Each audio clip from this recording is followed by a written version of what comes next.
Hello, xin chào các bạn nhá. Hôm nay là một cái buổi đi lao động ở trên núi đó. Đây là làm cái đường để tránh hỏa hoạn đó các bạn nhé. Ở trên khu vực chỗ em là cũng là một cái khu vực có nhiều cây cối. Đấy là bên dưới này là cái con đường này. Hôm nay mang cái cuốc này đi để xới cỏ lên nhá, để không cho cỏ nó sống nhá. Đây đang rất là đông người này. Đó. Hôm nay cả bản đi, một bản thì ra một lao động chính đi nhá. Chủ nhân chúng tôi bụi như gì.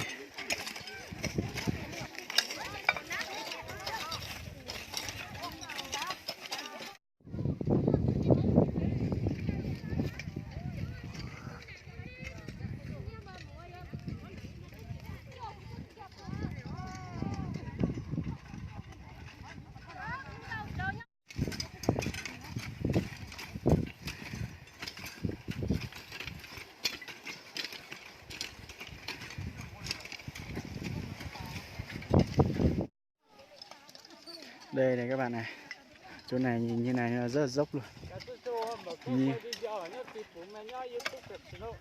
như là thang cái này là 80 độ các bạn, độ dốc của 80 độ đó. Cứ lên núi xong rồi lại xuống núi. Đây giống như một cái đường này, xong nó lại lên núi ở trên này các bạn này. Ý là lên trên này luôn đó.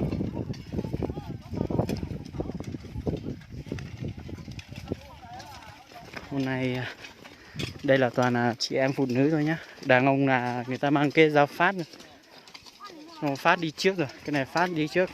Còn mang cuốc mang xẻng thì xới cái cỏ này lên để làm cho nó sạch, để nếu mà chẳng may mà nó có hỏa hoạn gì ấy thì chỉ cháy một bên thôi. Còn bên này, hai bên này cũng, cái đường này cũng là đường ranh giới luôn này các bạn này. Nó ở trên vùng núi trên chỗ em thì hầu như là cái khu vực nào người ta cũng có một cái đường này gọi là đường ranh giới tránh hỏa hoạn, chẳng may nó bị cháy thì không cháy sang bên này, không cháy sang bên kia đó.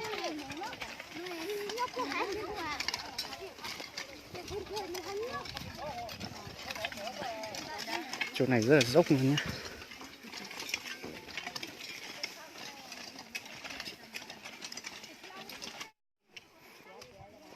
Ok, bây giờ chúng ta lại leo núi rồi. Đấy là suối bên kia kìa các bạn này. Đấy, suối bên đường này. Hôm nay trời rất là đẹp này. Nhưng mà mỗi tội là đang rất là nóng. Đấy. Bên này là thuộc khu vực của xã khác rồi nhé các bạn nhé. Ok, bây giờ lại bắt đầu leo núi nha.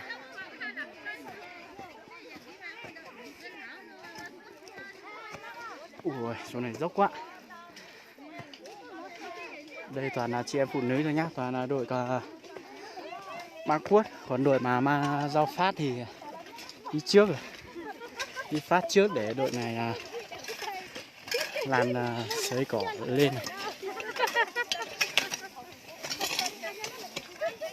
Đây cũng có một số người.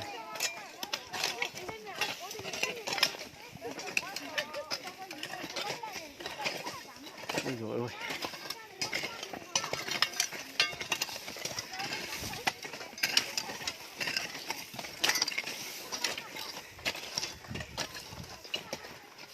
Chỗ này trời đẹp quá.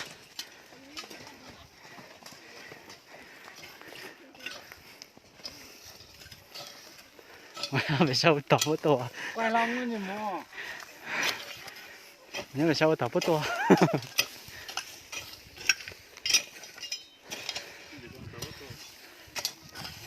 Đây này. Xa phết rồi đấy. Từ sáng đến giờ khoảng 2 km rồi các bạn ơi.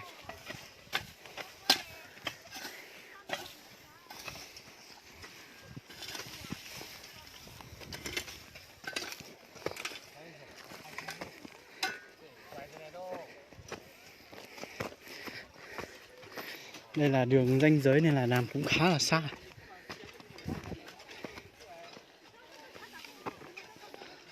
Nó xa phết đấy các bạn. Chỗ này này các bạn này. Đấy, chỗ sáng sáng mà tay anh chỉ này. Đó. Lên cao tí xem có thấy không nhá. Chỗ này đường toàn là núi dốc thôi. Xem thấy đội kia không? Wow.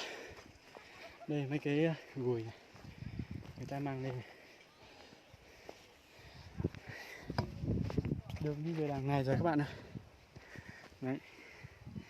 Cái này là chưa làm xong. Đi đường này đi ra tận chỗ đằng này nhá. Khu này là xã Nậm Khát nhá các bạn nhé. Nậm Khát rất là nhiều táo mèo đấy. Đây, cái đường ranh giới. Đấy các bạn thấy đây không? Đấy, đi từ ở đây này. Cứ vây quanh ra cái dãy núi này thôi. Chỗ khởi đầu là chỗ này này. Đó, sang lên đây khá là xa đấy các bạn. Đây cũng là một cái dãy núi nữa, một cái đường nữa, nhưng mà chỗ này một tí xem có làm không. Bây giờ chưa làm.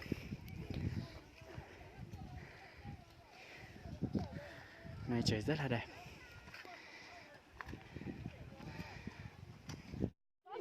Đây các bạn này, đây là cái đội thanh niên đi phát cỏ trước nha.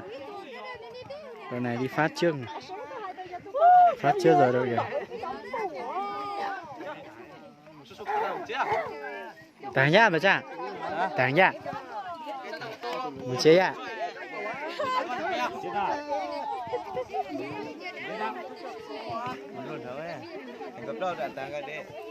Cấp rồi giữa tuần này đồng có nhộp lon là tuần đằng ngon. Con này à. Tụi mình ơi, cút đâu đang tả sợ. Hả cậu? Lục ra tôi có ngủ.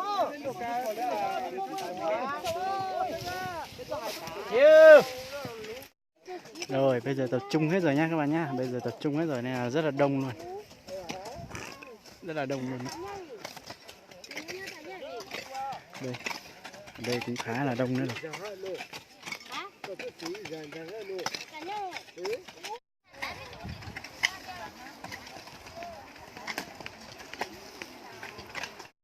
Đây các bạn nha, chỗ này là cái chỗ mà đã kết thúc rồi.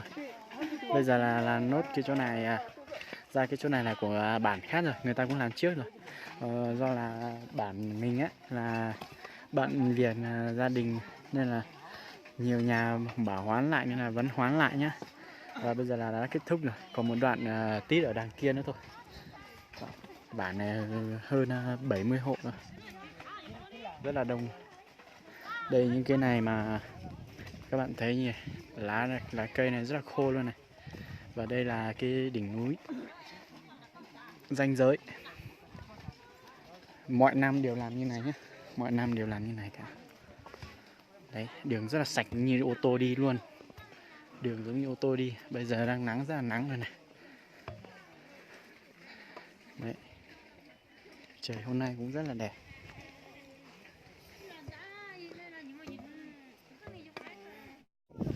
Đây các bạn ơi, đây là quê hương của em nhá. Nhà ở tít tận dưới này này. Đây ở cái quả đồi này là quả đồi cũng khá là cao rồi. Ở đây thì rừng rất là ít thôi, toàn là núi thôi.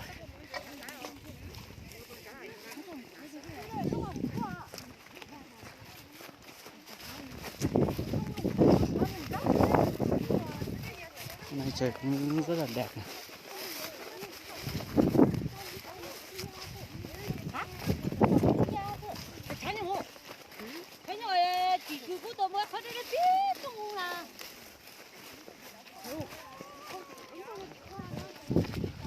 Ui đẹp chứ.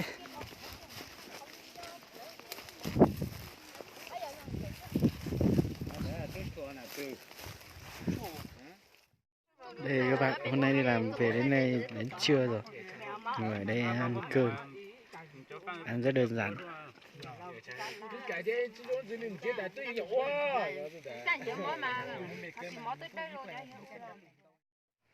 Ok, bây giờ đã về đến nhà rồi nhá. Ở trên kia ăn cơm ở trên đấy cũng khá là ngon. Về đến nhà rồi, bây giờ đang ở nhà này.